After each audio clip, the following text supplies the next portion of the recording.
the snake stuff, like, why does Oda make me care about the sidest of side characters, the side animal characters? Like, oh my gosh, the stuff with the snake and the crying and the bell and Caligata and Seto and everybody, and I was like, oh my gosh. For those of us who live now, the sky is our home. If nothing else, this verse refuses no one. For the first time in 400 years, no one wants to fight. Oh my gosh, I love this moment. Stop. Hello everyone, welcome back.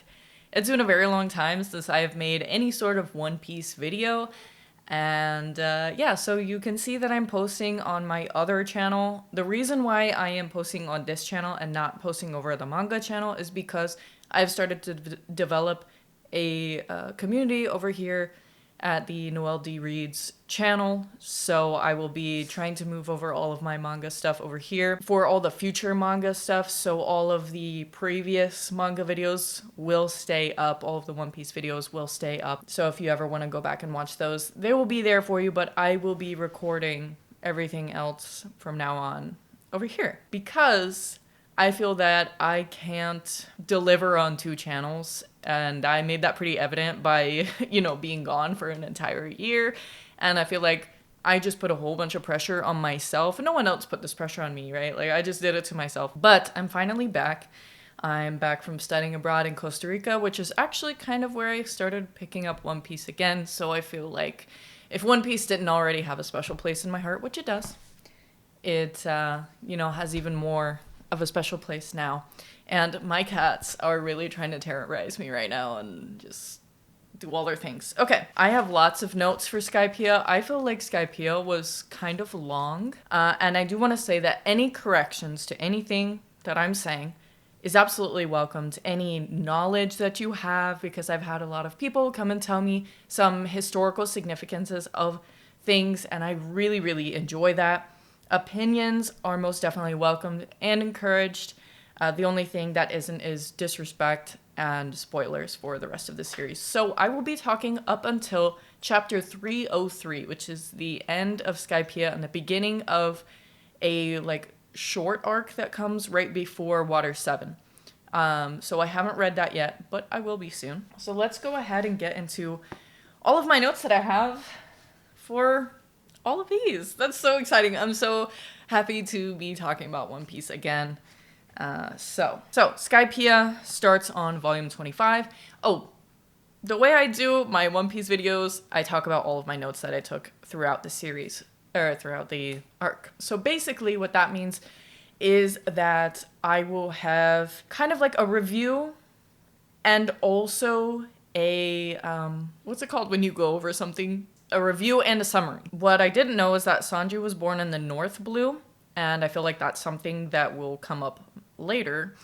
And that Bayami or Bellamy, I'm not sure, and Sarkis are also from the North Blue. We learn that the Cricket House is the headquarters for the Monkey Mountain Allied Force, which I love Cricket and the Monkey Mountain Allied Force. And I thought it was cute how, I don't remember which character made the comment, but they were talking about Luffy being with the other two, like, actual, like, monkeys, and it's like, oh, they all have monkey brains. And I liked that Cricket, when he's talking about, you know, his family's legend, he says, it doesn't matter whether I find it or not, talking about El Dorado, I'm not looking for gold or to clear his name. This is the battle with the man who ruined my life. While looking for the South Bird, I thought it was funny that Usopp wasn't scared of spiders, and then he was scared of like centipedes and moths and other things, and I kind of feel like we could have left that part out. I don't know why I was reading it, and I was like, why did we add those couple of panels? And I think it's just because we already know Usopp, so for him to not be scared of spiders is already kind of like a funny sort of shock thing that adding the other panels of being scared of a whole bunch of other stuff is kind of like a hat on a hat. Like, we're beating a dead horse here. Bellamy or Bayami, I really don't know, has the boing boing fruit, and I like that Luffy just very, like, very nonchalantly just kicks his butt. Like, just quick fight, it's over, it doesn't even matter. And I like the flashbacks in the fight with Cricket versus the Bellamy pirates. and with the apes and Cricket. And Cricket's comment that a spineless whelp that beats people's dreams out of them has no right to call himself a pirate. I really enjoyed that, and that kind of goes along with chapter 232, the SBS. For that one, one of the questions is, I have a serious question for you, Oda Sensei. Why is it that the manga world, people always understand whatever language is being spoke no matter where they go? And Oda says, because manga is about people's dreams. And I just thought that was so cute. Like, I don't know.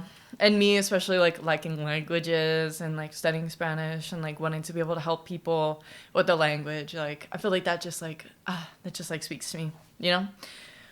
Okay, so then we see that Ace is on Buggy's ship for some reason. And we learn more about how powerful Whitebeard is and how Ace is the 2nd Division commander for the Whitebeard pirates. We meet the 5 elders, the supreme leaders of the world government. And then I said, wait, is Shanks a warlord of the sea? Also, we get to meet the 7 warlords. Sir Don Quixote do Flamingo, Sir Bartholomew Kuma, Hawkeye Mihawk, sorry. And then I also wrote, is Whitebeard with Shanks? Because or doesn't like Shanks, or like, what is the problem with that? I don't know what's happening with that. So, I also had asked if Sir Don Quixote was carrying a Bible, because it kind of looked like it. Then we have Great Advisor Tsuru, the Vice Admiral of the Navy Headquarters, Buddha Sengoku, the Supreme Commander of the Navy, Edward Newgate, the Great Pirate, Whitebeard, the strongest man in the world.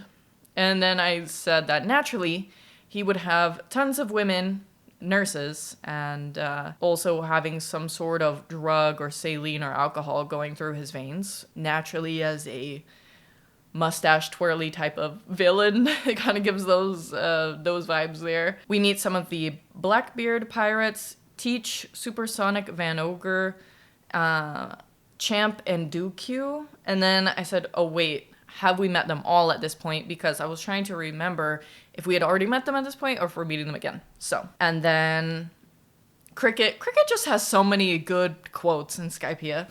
He says, no one has ever proved that El Dorado or Skypiea doesn't exist.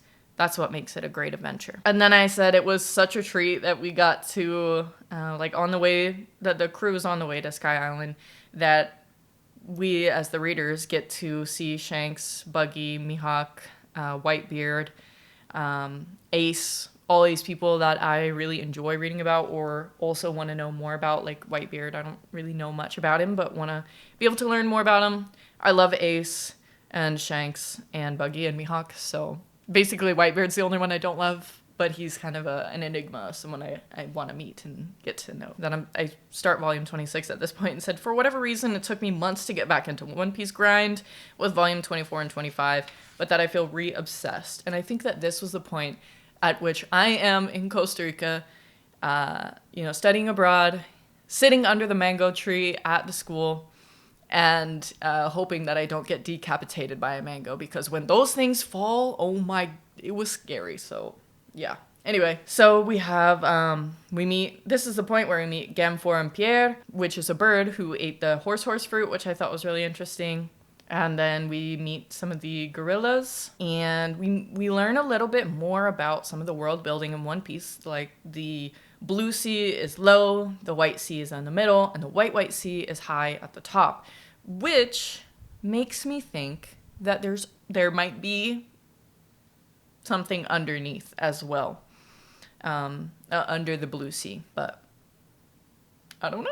I really liked when Ganfor gave them the whistle for their courage. I love Ganfor, obviously. I think a lot of people do. I thought the Heaven's Gate Inspector was a sweet, cute old lady. Then we meet Conus and Sue, the Cloud Fox, as well as the father of Conus, which is Pagaya, I think. And then we learn a bit more about the clouds that are up there, the island cloud, the sea cloud, that you can cut clouds for construction. I thought that this stuff was really, really cool in the beginning, that we get to learn so much about it, and how there's so many different, like, Oda's so creative in everything that he does. But I will say Skypiea felt long. It did feel a little bit longer than I wanted it to, maybe. But that's not to say that I could point anything out that could have been taken out. You know what I'm saying? So I don't know if anyone else was feeling those vibes or if it was just like me in this point in my life. Let me know. Let me know what you guys think. And then I had said, like, why does the gang trust Conus and Pagaya so quickly? Because, like, they're sitting there saying Heso and, or Eso, who knows? And I was like, what if that's a code word? Because someone asked, one of the crew asked, and no one responded. And I'm like, what if they're about to tell on you guys right now? And then later, we do find out that she calls the Special Lobster Express. Otherwise, she would have been killed. Okay, so then, let's see. I said that the gorillas are cool because I really, really do like them. And I like all of the different cultural significances that you could take out of Skypiea. There's a lot of religious themes, and there's a lot of themes with native peoples to their land, which I also really liked. Okay, we have Captain McKinley and the White Beret Force, the Skypiea Police. I said that his outfit is cool. He got that fit on. And their salute at attention is like little horns, and I was like, oh, that's kind of weird, like, because of the Skypiea. And I think maybe he's doing like a little play on like religious things. But I wrote this little face. I don't know if it's gonna show up. Then we have, oh my gosh, okay, when the when the White Beret Force is army crawling to Luffy on the shore, that part was so funny. I loved that. That was so great. And then I also thought the White Beret Force shooting milky arrows and then gliding on them to fight with two swords was really, really cool. Sanji calls something a pagan idol, which I think is interesting because I'm like, oh, is he canonically religious? I don't know. I know that Oda himself did write that he himself is not religious, so that he did try to give respect to all of the religions that kind of played into his story. And I think he handled it pretty well. I don't know how much I enjoyed it because, like, you could say that some of the, like, angel protectors kind of looked like what you would think Jesus would have looked like, or what you would think that some of the disciples look like, or something like that. But maybe that's just me. Like, I don't want to try to read too far into it, and I am definitely interested to hear of everybody's opinions on that, because there are many different religions all over the world, and I think that he put in influences from a lot of them. Then Conus, really interestingly enough, Conus is very, very brave, and, you know, she's shaking, and she's saying, don't you think it's strange that I tell you how to get to the challenge and even lend you my boat? It's like I'm leading you to your doom. And she really didn't want harm to come upon these people, and I feel like that shows that she is just a good person in general, because she really didn't get to meet the crew that much. You know, they knew each other for a couple minutes, a couple hours, like, on how she's already trusting of them and really likes them. So I thought that that was interesting. Oh yes, at this point we didn't know that Gamfor used to be the kami of the land, and, you know, Gamfor saves Conus and takes her to her safety, and she says, please come back to us, Kami. And I'm like, Kami? I wrote, Chopper is so easily impressed and that it's so cute. And Zoro says, sorry, but I don't pray to the Kami. I don't owe him anything. And Chopper's like, he was like this.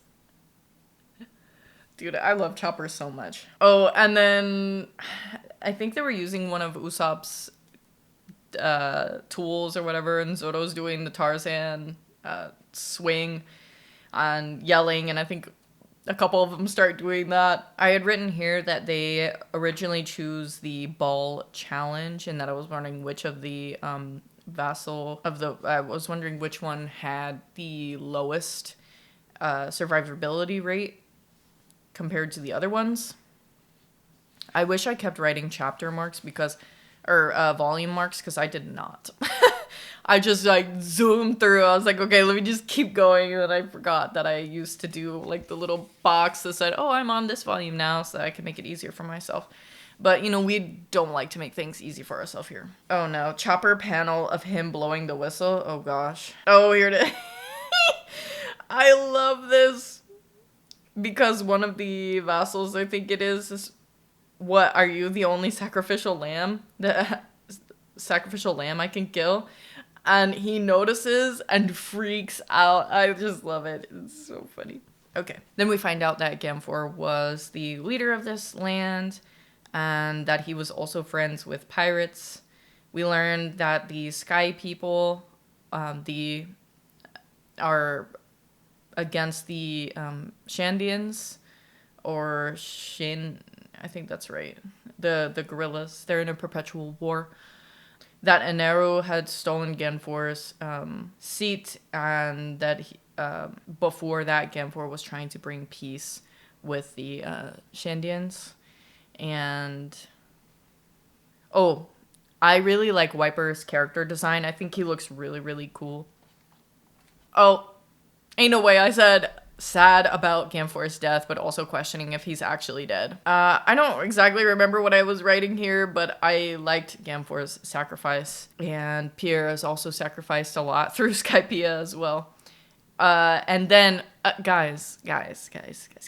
I know what you're gonna say, okay? I was paying attention. I'm always paying attention to the chapter beginnings.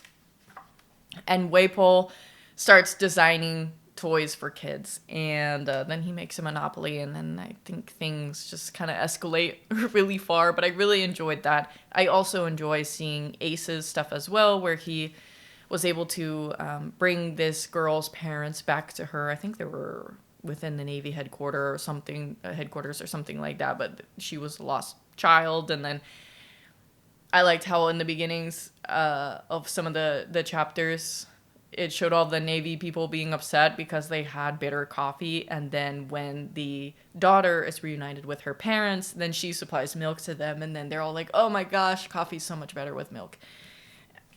Just the small little things I just love. I need to start taking like better notes because I'm really confusing myself. Sanji said something about a love challenge. Usopp is using his smarts throughout Skypiea and some of these challenges, which I really enjoyed to see. Luffy had said, being able to predict our moves must be pretty handy in a fight, but it won't do you any good if you can't get out of the way. Because he was able to catch one of the vassals off guard with his dragon coming back at him. And Luffy had ended up on his back in that fight, like on the vassal's back. Also had a question of if the South Bird had brought Chopper, Ganfor, and Pierre up, which I am pretty sure that's what happened. And also, I don't know if I wrote it in my notes, but at the end of Skypiea, when they're leaving, the South Bird is talking to them as like, oh yeah, he says not to forget about him too. And I thought that was really cute. Or her, I don't know. So then we get to the point where Robin, Zoro, and Nami, where they're at, they find that landmass that was ripped away from Jaya. And they found the other half of Cricket's house, where El Dorado is. They find out the knock-up stream had knocked up the island, and that the island was shaped like a skull when they put the map together that they had gotten. There was a moment where Chopper was really scared to tell Usopp about the mast because Chopper was in that fight and the mast was destroyed, and Usopp's more concerned with Chopper's wounds and says, a mast can always be replaced, but we can't replace you. And I just love these moments with Chopper because, like, Chopper just, he deserves to have this crew like on his side and with him, and it just makes me so happy. Like I just love Chopper so much. I can't. Okay, we learn about why like what a Varse is, a little bit more about how this is what people in Skypiea call the land, because it is not of the sky. They call it Varse and believe it is all sacred and everything like that. We learn about Om and Geratsu, of the Skypiea Heavenly Warriors. Then we finally meet Eneru, and he also has a cool character design. We learn at this point that the Shandians are the native inhabitants to the piece of the land from Jaya. Eneru had come from another sky island, and he ended up taking over Skypiea, which is crazy because I think he even destroyed his other place that he came from. Which, you know, when there are these villains like that, you're wondering what's going through their head, because it's like, you're destroying everything. What are you going to have to rule over if you're destroying it all? What are you doing? What's the point of all this? I don't understand. And Edo predicts that only 5 will be left standing. And then I said, I wonder who those 5 are. And I was not right. I thought it was going to be like our crew. I was not right.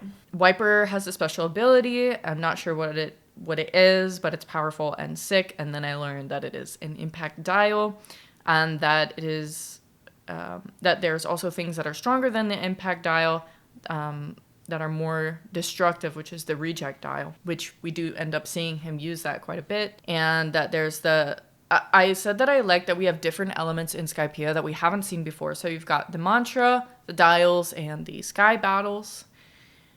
We see the 50 heavenly warriors, which are like goats, which I thought was interesting too. I said I like the moment where Robin is going through the woods to El Dorado, and a heavenly warrior shows up talking about sacrilege, and she tells him to get off a ruin of historic importance. And then she snaps his neck with her Seis Fleurs. And yeah. But I thought that was kind of funny because she's like, what do you mean? This is sacrilege. You're literally on a historical, like, ruin right now. We find out Eneru knows the value of gold, even though a lot of people in Skypiea were kind of tricked into not know the value of gold. And that he also has Ganfor's men working as slaves, basically, for him. I also said I love that Gedatsu's so dumb. He takes out a heavenly warrior. Chopper saves the heavenly warrior's life. And so now it's Chopper and the warrior versus Gedatsu. That was just the best. And that Chopper had a realization that Gedatsu's one of the Kami's vassals, but he had already asked and got the answer to that question. So I was like, those kind of panels kind of went back and forth. And I was like, you just asked that question. Why did you do that again? I don't know if it was just like an accident that was put in there, which, I mean, I know that this used to be published as web novels, so that kind of thing happening would not surprise me. I wrote that Nami still annoys me sometimes. From this point on, which I must have been in volume... I was right before chapter 271, so probably around the 260s area is where Nami really started to annoy me. And then she kept annoying me for like the rest of Skypiea, which we'll probably get more and more into that. We learn that Eneru has the Rumble fruit, and we don't really learn about what that is yet, which I'll talk about that a little bit more in a couple minutes. Then we learn about the dog who was trained and punched the crap out of Zoro, which I thought was really funny. I thought what Zoro said during this fight was really interesting, and he says, I don't like to fight with a motive, which... I'm interested to see as that plays out throughout One Piece. Like, what does that mean? What does that mean for him? Chapter 271, Zoro versus a vassal.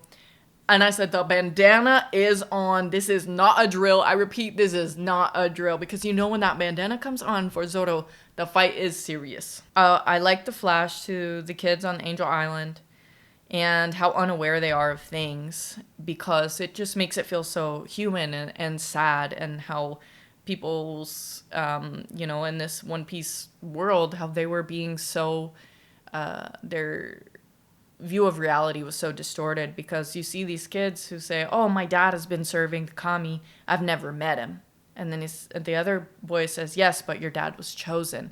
As if it was something to be admired, and it was really like him being forced into servitude, and it was very, very sad and felt like a very human moment there that I really liked, because it kind of felt like it deepened the impact of what's going on in One Piece. Eneru, I guess he took 650 of Ganfor's old followers, and that I liked a lot of the themes in the story with Ganfor as a leader, as he knows that the position that he's being put into, that he is ruling over people, over this land that isn't his and that shouldn't be his to rule over.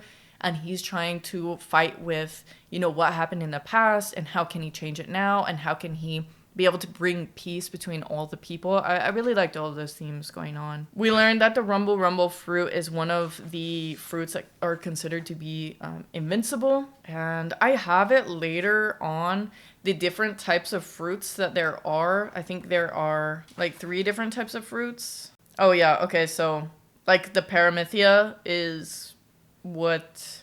Paramythia, Zone, and Logia, I think, are some of the different fruits there, but that we learn that the rumble rumble fruit that Eneru has basically means that his body goes into multiple different pieces and doesn't maintain its shape. And the Paramythia is what Luffy is, where his body maintains its shape and it stays together. We find out at this point, I feel like there was a lot of stuff that it was super long, and I feel like I actually don't have a lot of notes for all of the things that happened, because maybe it was just that there was a lot of battling.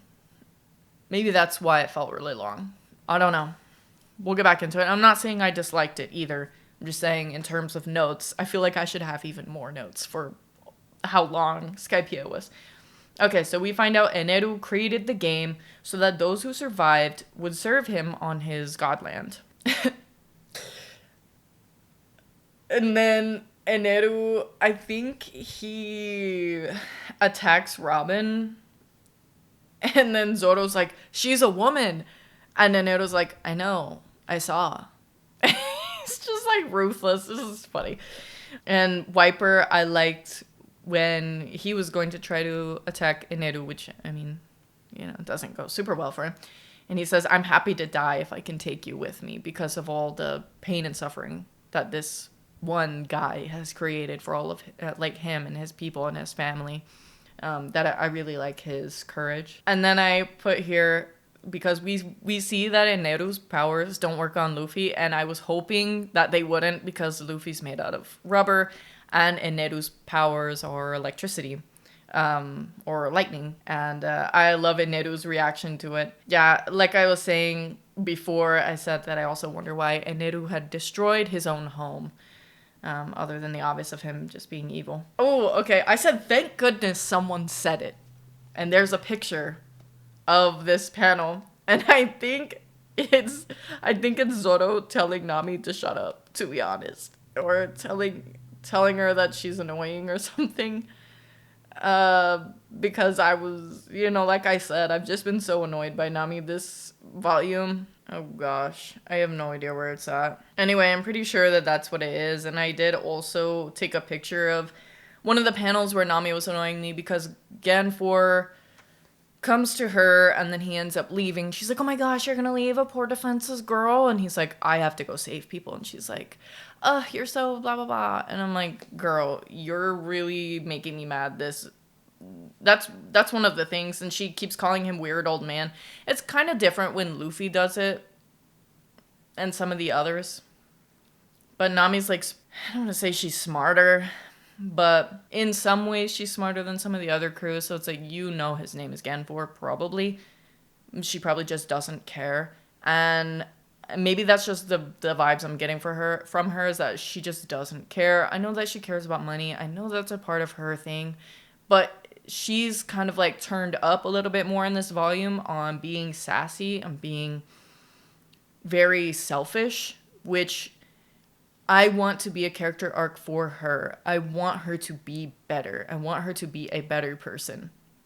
I know she's a pirate. I know she's going to be selfish when it comes to money. I know that when it comes down to it, Nami is absolutely going to do what she can to save the people around her, especially the crew. But there are just some panels and some things that she said that I'm just like, girl, you are making me mad and I am annoyed with you. It also doesn't help that for maybe over half of this arc, she's got a bikini on. And there's also a panel of like her like taking a bath or something. And it's barely covering this area like with her arm.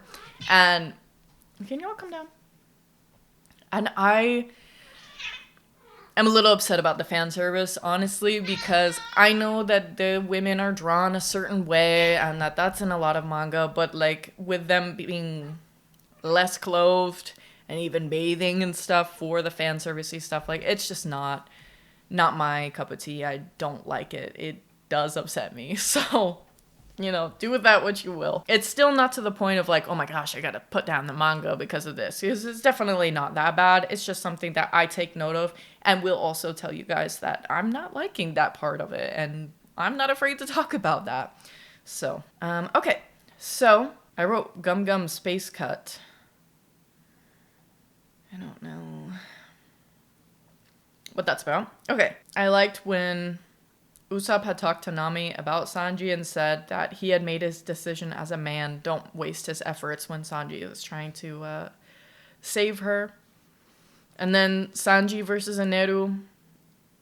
And Sanji had said to him, I was just thinking about how I wanted a light.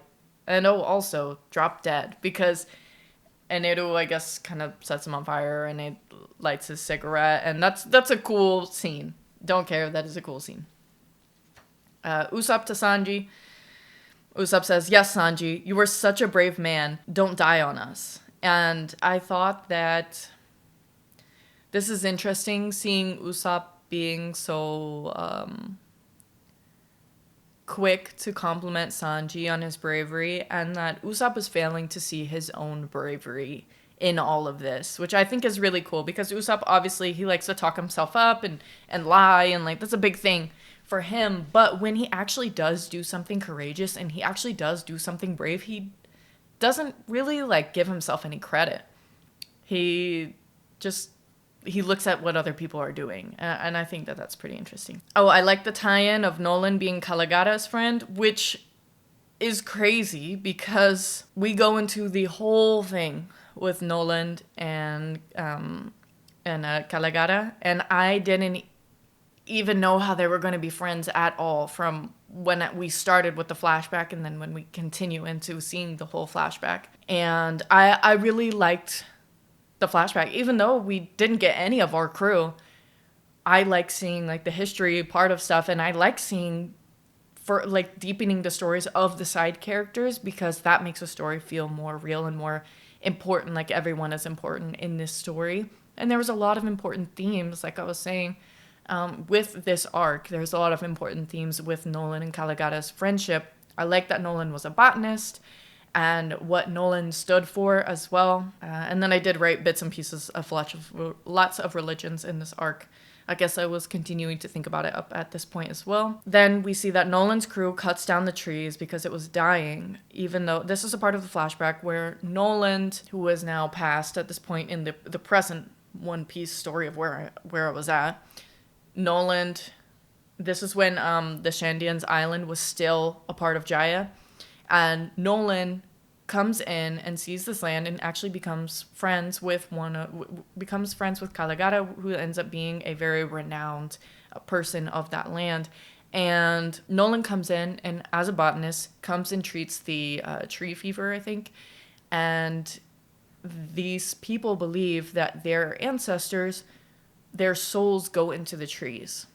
But the trees had the tree fever in them because they passed from people to trees and trees to people. And so Nolan and his crew had cut them down, not knowing what the significance was to the people. And they rebuked him, did not want him there anymore, and was like, never come back.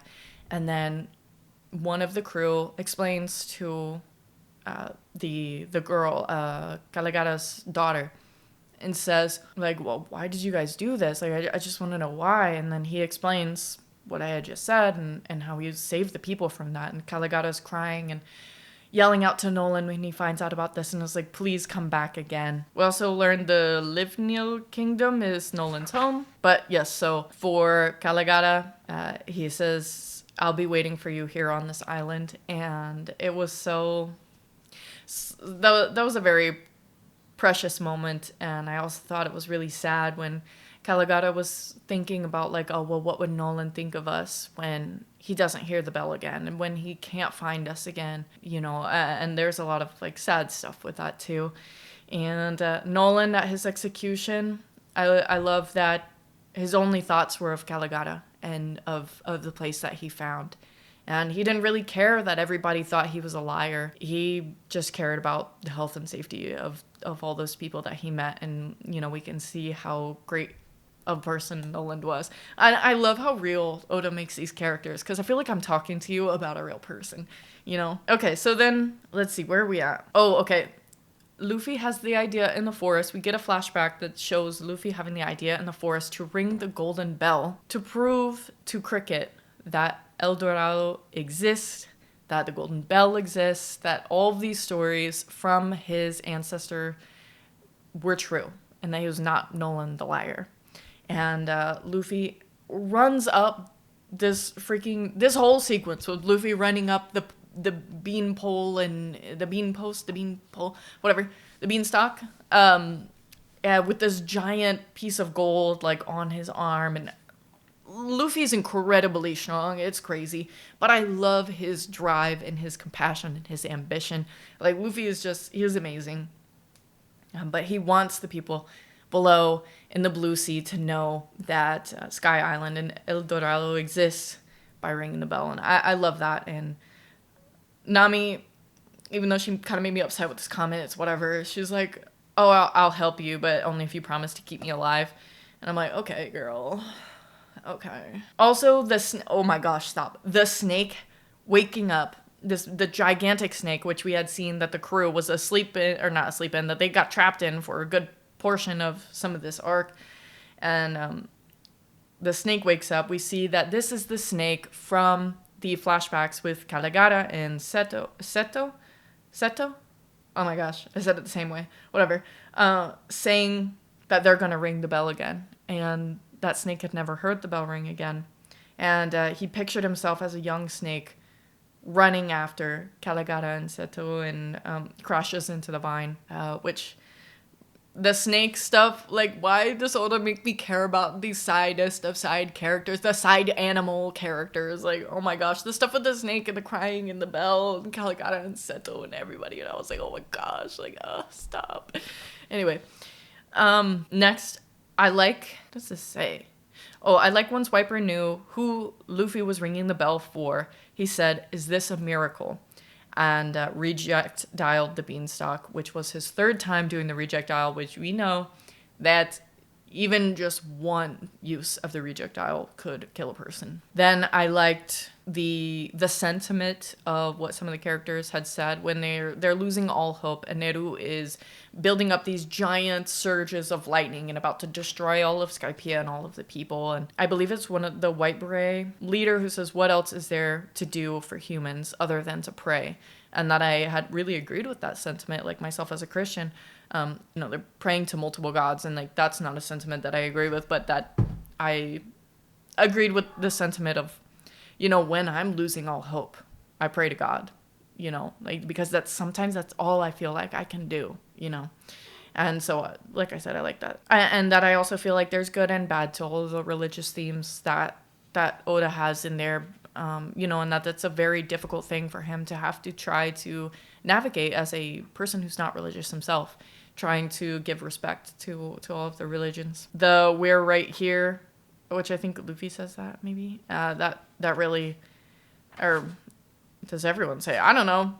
The "we're right here" really gets me, thinking about the people in the Blue Sea down below, our crew and the Shandians and everyone up above. It was also a really funny moment when Konis had thought that her dad had sacrificed his life for her and his safety for her, and then he ends up popping back up, and everyone's like, oh Konis, and then there's a panel of her dad going, oh Konis, and they're like, wait, we're sad about you right now, you're here, you're alive.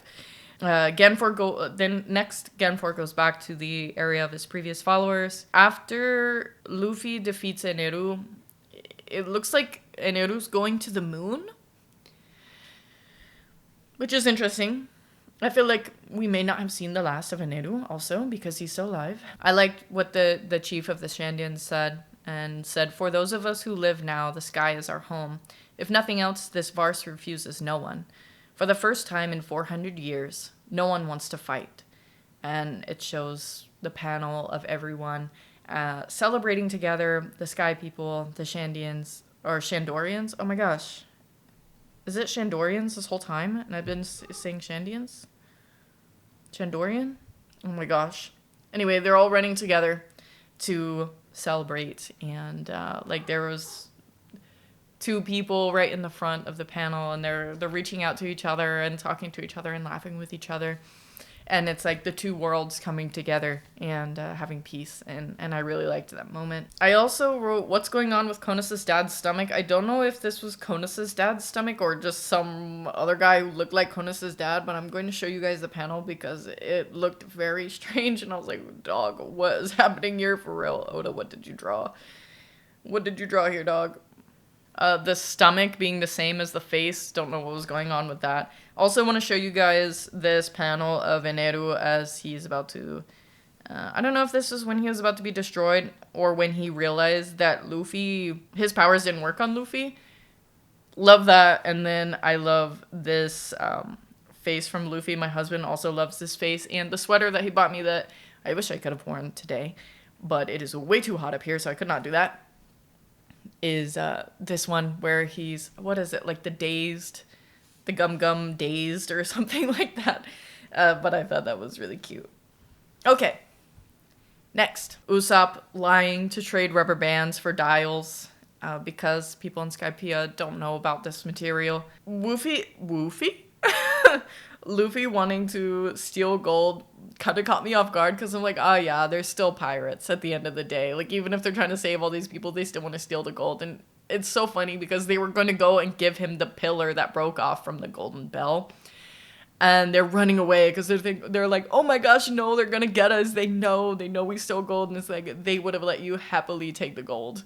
So, because they found it in the snake, I believe. Then, some really interesting stuff happens with Robin, and she begins to read the poneglyph? I'm not sure.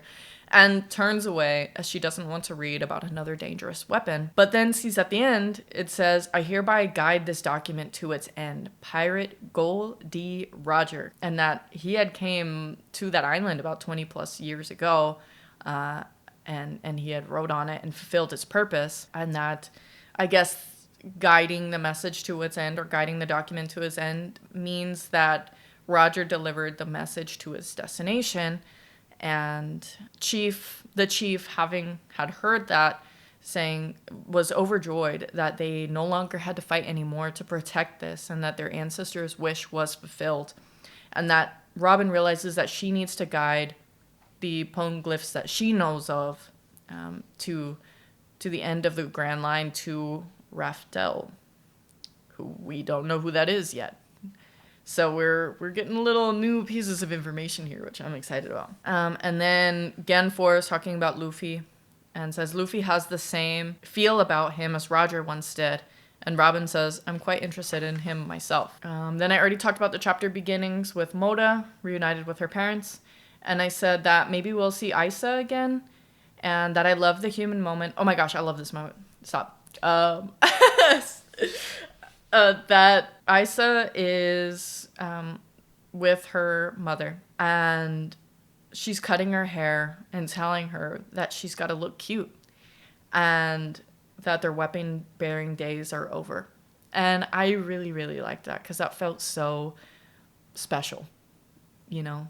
Like, Oda's human moments, the couple of really human feeling moments that he's had in here have been really impactful and really, really good. Then the chief believes that Genfor was the only one who wanted peace for both lands, so that he should be the kami in the end, like he once was. And then, yeah, I put at the end that the South Bird says, don't forget about me. And that is the end of Skypiea, guys. I finally did it and recorded the video and everything. Oh my gosh, like it has felt like so long since I have talked about One Piece, since I've read One Piece, but I'm very glad that I'm back and I'm reading One Piece. And I'm really, really happy to be able to talk with all of you guys about it. So please, any corrections, any knowledge, anything that you guys want to talk about within Skypiea or before, I am all ears about. Even recommendations on how to do the videos, because I'm still kind of trying to figure that out for myself, but I do a mix of summary and review with all the notes that I have. But yeah, let me know all of your thoughts, and I will see you guys very, very soon. God bless.